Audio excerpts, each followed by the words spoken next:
Bisa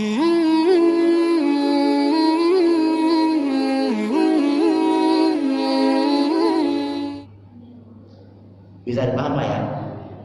Ya mudah-mudahan sih jelas lah. Ini saya pikir ini saya bahasakan dengan bahasa contoh yang paling real lah, jelaskan. Saya balik lagi tadi sampai jam 6 ya, jam 6.30. Jam 6 selesai, 30 makan gitu. Ini saya mohon maaf Pak, artinya saya tidak ingat dalam diri saya itu untuk menggurui Pak Haji. Jadi saya juga sedang belajar.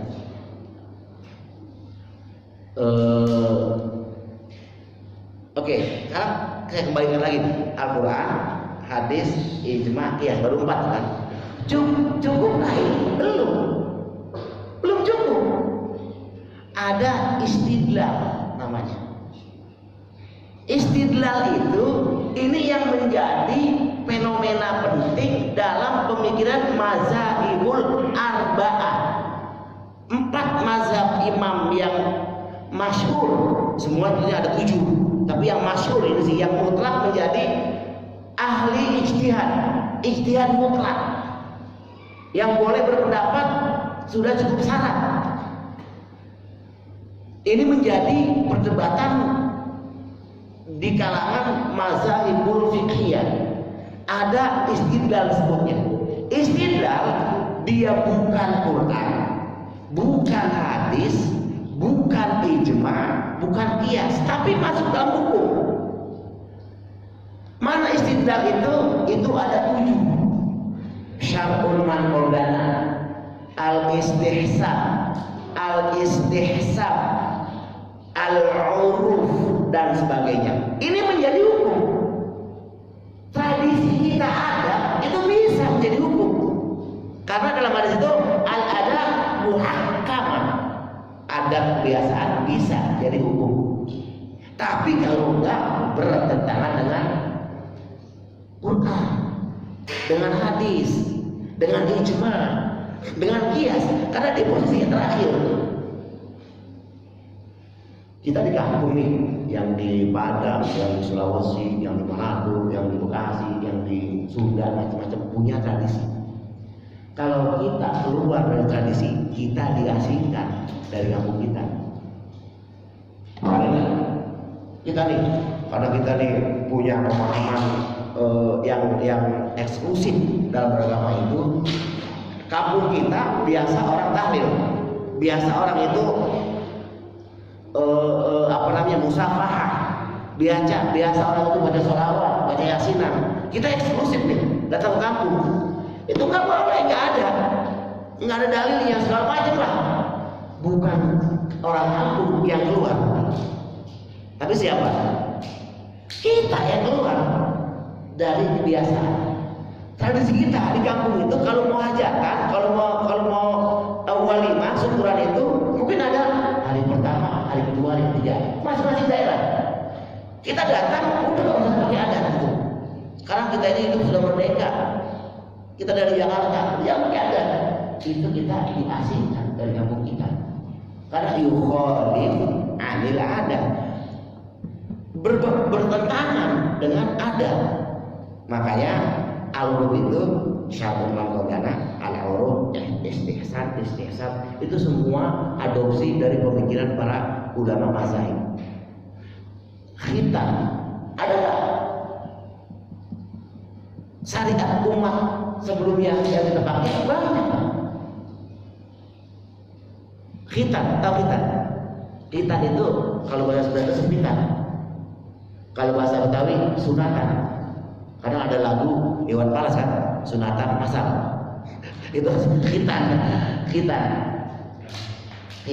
Kalau bahasa Arab itu takhir namanya. Itu khitan itu apakah berlaku hanya pada umat Nabi Muhammad? Tidak. Nabi Ibrahim itu dalam hadis punya Al-Asqalani yang katakan itu yuhtatimu Ibrahimu bi Najjar.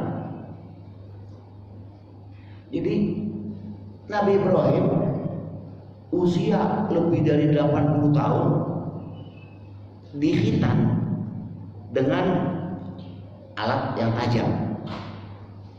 Orang-orang banyak versi penerjemahannya, ada yang konon dengan kampak dihitannya, ada yang nama kampungnya Najar, tapi yang lebih selamat itu barang yang tajam gitu aja. Kalau kita bilang Nabi Ibrahim disunat dengan kampak, sadis juga gitu kan ya. Pokoknya barang yang tajam. Itu Nabi Ibrahim itu sudah hitam. Dihitan nggak kan? Ada hitam kan? Itu syariat umat sebelumnya tetap dipakai kalau tidak bergendruk, tidak bertentangan dengan agama, dengan syariat Al-Quran hadis. Puasa, emang puasa hanya Nabi Muhammad? Bukan, tapi dipakai. Itu namanya syar'un man qablana, syariat Allah yang digunakan umat-umat sebelumnya masih dipakai, masih dipertahankan di umat Nabi Muhammad. Itu maksudnya istidlal ya. Jadi istidlal, istihsan, nantilah kalau ini saya kasih ini biar lebih ingat apa tidak. Istihsan, salaman qaulana, al-urub, sazuz zarai, daful mafasid, itu ada 7. Nah, jika itu kita sudah benar memahami semua Al-Quran, hadis, ijma, qiyas, istidlal, saya pastikan Pak, enggak ada di Indonesia ini para kita ini bertengkar lantaran agama. Enggak ada. Jadi agama itu enggak mungkin dia membawa malapetaka, perpecahan. Kalau kita yang tahu, gitu. Kan persoalannya bukan itu. Persoalannya kayak tadi 3 contoh yang saya contohkan.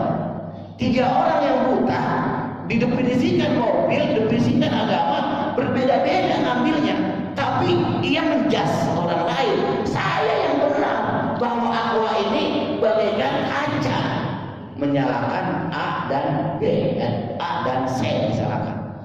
Padahal benar semuanya. Begitu memahami agama. Dari sini baru masuk bagaimana kita mau muhasabah diri kita. Gitu. Bagaimana kita mau mengintrospeksi diri kita. Dari sisi ibadah kita masih ketinggalan jauh.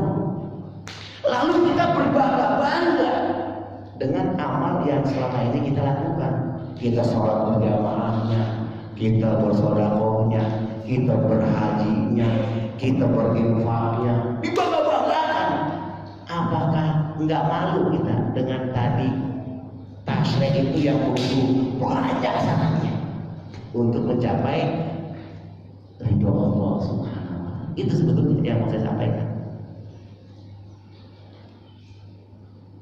Maka banyak sekali dalil itu orang yang rugi, yang bagaimana. Maka kondisi kita mendapat musibah ini, jika kita tahu persis status hukum musibah itu, akan dapat pahala. Kalau tidak tahu, tidak akan dapat pahala. Begitu jawabannya.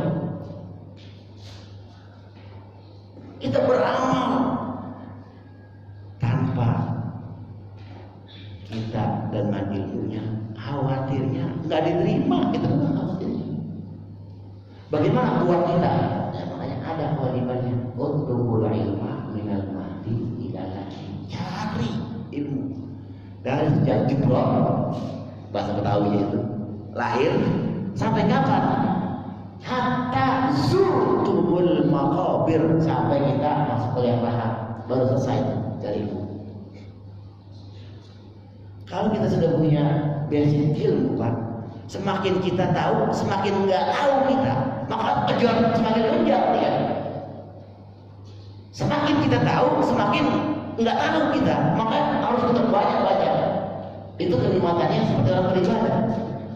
Orang kalau sudah beribadah biasa, melakukan sholat rawatib atau sholat tahajud atau sholat duha segala macamnya, ditinggalkan, kayaknya ada yang tertinggal dalam hari itu.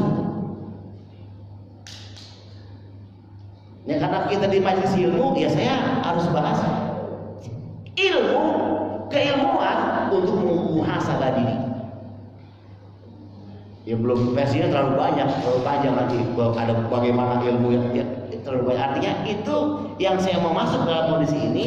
Setelah kita tahu hadaput tasyri, status hukum dalam agama itu, baru endingnya itu apakah perbuatan kita selama ini benar apa tidak, muwafiqan ala ma syara Allah, udah sesuai belum dengan yang Allah ajarkan. Itu pertanyaannya yang menjadi bahan renungan kita, yang menjadi bahan muhasabah kita, yang menjadi bahan introspeksi kita gitu. Nah, itu prolog gambaran kita beribadah itu untuk memuhasabah diri, begitu kira-kira. Jadi saya ini untuk diri saya sendiri gitu, bukan untuk orang lain, tapi mudah-mudahan ada manfaatnya gitu. Jadi jika itu sudah kita terapkan Bapak Ibu sekalian, insya Allah nanti mau sisi mana kita? Kita mau sholat versi mana? Imam Syafi'i silakan, Imam Hanafi silakan, tapi harus continue. Jangan yang enak-enak saja diambil gitu kan. Oh, ini Imam Syafi'i yang enak-enak ambil sedikit. Ini nggak boleh, harus benar-benar. Kenapa? Mereka nanti akan mempertanggungjawabkan di hari hisab. Jadi kalau kita sekarang ini salatnya katakan Allahu Akbar, ditanya nanti. Ada tokoh, ada ulamanya yang mengatakan ini menurut saya. Semua kemana endingnya, bersumbernya, muaranya pada Rasulullah semuanya. Nah, jika itu semua kita sudah tahu tentang agama itu Pak endingnya itu akhlak. Bahasa lain itu ikhlas. Karena Imam Al-Ghazali itu dia katakan itu banyak sekali orang menganggap ibadahnya itu benar diterima, tapi ternyata zon.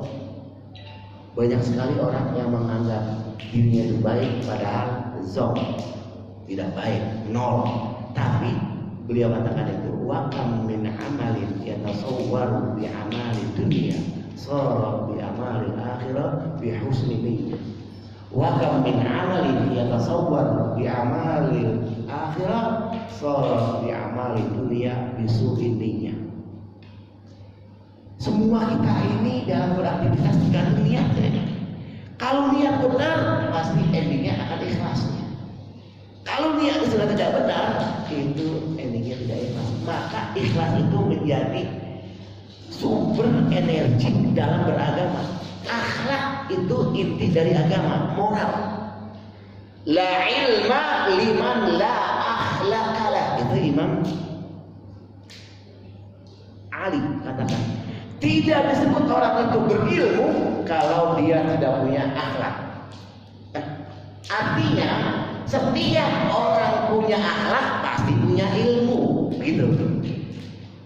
Kalau orang sudah punya akhlak, tidak ada di dunia Indonesia ini yang semua masih tanda tanya, dari penguasanya, dari rakyatnya.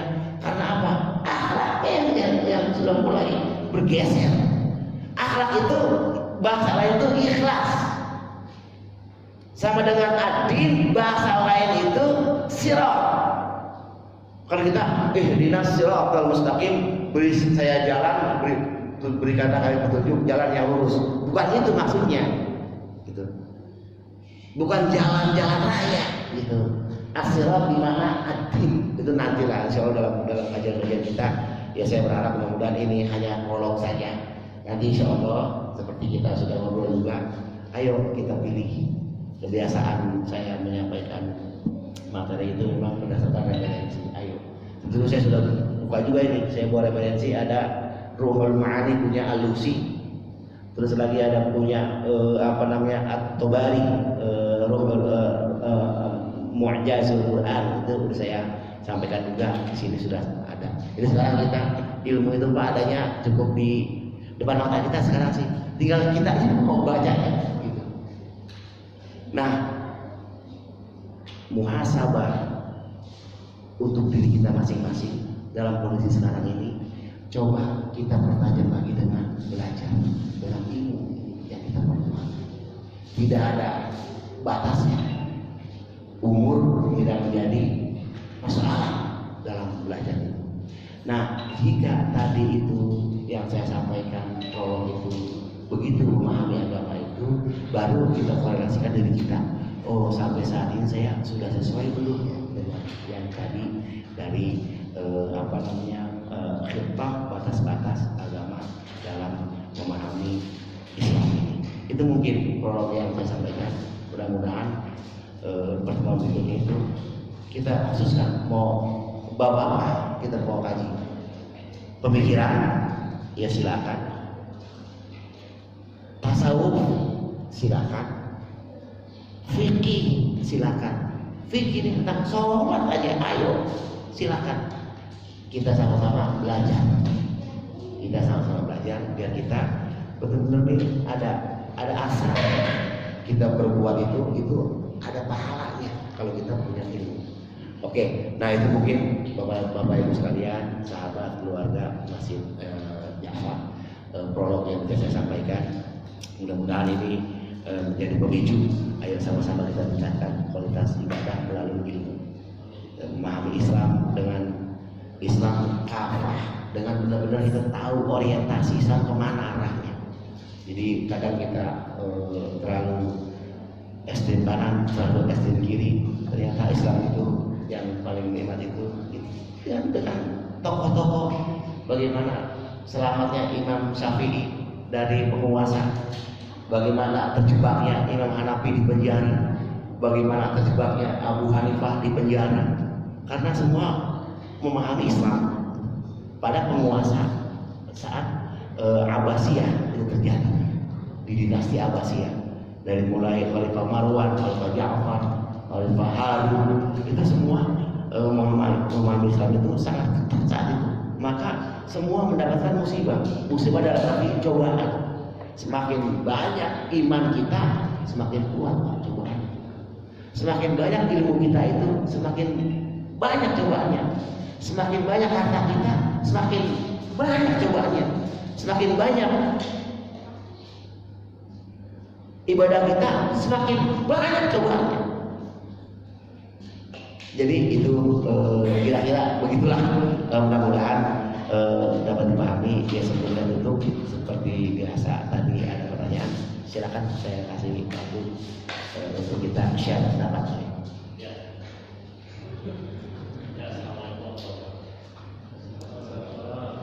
Luar biasa dari Ustaz.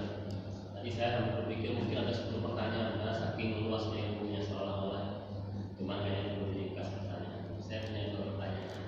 Yang pertama tadi kan kita membahas antara takdir dan mustahil saja.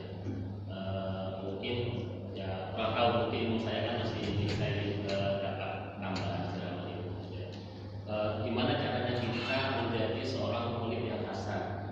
Jadi kan pertengahannya itu kan murid hasan, ada takdir, ini kita sebut takdir juga, ada murid yang hasan, ada mustahil. Nah, banyak orang kan mungkin mohon maaf ya, mungkin kalau orang di kampung kebanyakan takdir dalam tanda kutip kita buta, karena ilmunya nggak tahu, hadisnya nggak tahu, tiba-tiba ikutin aja, itu takdir buta. Karena dari lahir udah Islam sampai tua Islam, padahal takdir buta. Gimana cara kita supaya kita itu mengkualitnya itu jadi hasan, Ustaz? Apakah cukup dengan lihat di YouTube, atau cukup dengan ikut pengajian, atau seperti apa? Itu yang pertama. Terus yang kedua, mengenai tadi yang tadi sudah disebut antara paham al-sifat atau toleran atau mungkin tasyabuh saja. Gimana cara kita membedakan tasyabuh yang dia tasyabuhnya itu benar-benar hasan atau tasyabuhnya itu kufar? Contohnya misalnya gini nih, tasyabuh yang hasan misalnya ya kita toleran tapi dalam hal-hal yang tidak bertentangan dengan syariat. Ada juga yang toleran tersebutnya saya bisa bilang itu kufar. Contohnya misalnya kayak seperti ketika nakal sampai kemudian memutuskan tidak boleh kita bersatu kufar memakai kopi santa ya. Santa.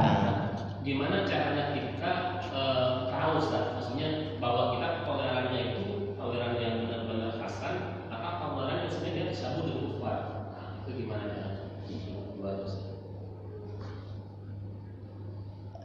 Sumudi ini atau menunggu Pak Lili? Sama. Ya, ini dok. Jadi pertanyaannya sudah sama nih. Coba saya menambahkan. Kenapa gini? Kajian ini sangat luar biasa menurut saya. Karena inilah yang sangat membutuhkan kita untuk masuk ke area-area yang di awam. Karena perbedaan di masyarakat awam ini sangat meluas sekali sehingga perpecahan di antara orang itu sangat kental. Sehingga kajian-kajian inilah yang saya pribadi sangat diperbanyak. Ya, karena apa ini menyangkut masalah ukhuwah Islamiyah. Bagaimana kita bisa membangun peradaban kalau hanya hal yang seperti ini aja jadi sangat bermasalah. Nah, ini sebenarnya tugas siapa sih? Ya, karena apa ini ya panjang lebar sebenarnya. Jadi menyangkut geopolitik Indonesia itu sendiri. Karena beberapa negara pun juga masih sama melihat ada negara-negara yang hanya berkonsep Syafi'i, Hanafi. Nah, itu artinya apa? Secara luar dunia ini sangat berpengaruh terhadap geopolitik Islam itu sendiri. Nah, kita kembali lagi Indonesia yang sangat-sangat jauh ke sana, yaitu di para kaum sekarang. Nah, para kaum ini seperti desa-desa apalagi di kota seperti ini sudah mulai membuka paradigma cara berislam, ya, cara beribadah, dan ujung-ujungnya kembali lagi adalah ukhuwah Islamiyah. Nah, itu tambahin aja sebenarnya. Oke. Tapi nggak koalisi kan pertanyaannya? Ya, kan koalisi. Kebetulan sama sebenarnya.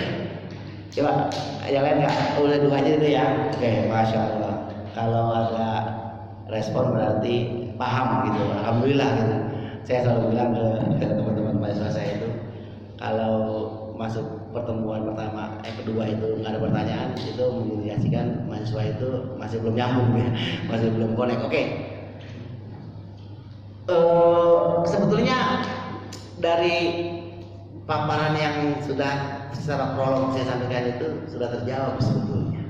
Tapi saya mau pertegas lagi. Kalau lihat dari definisi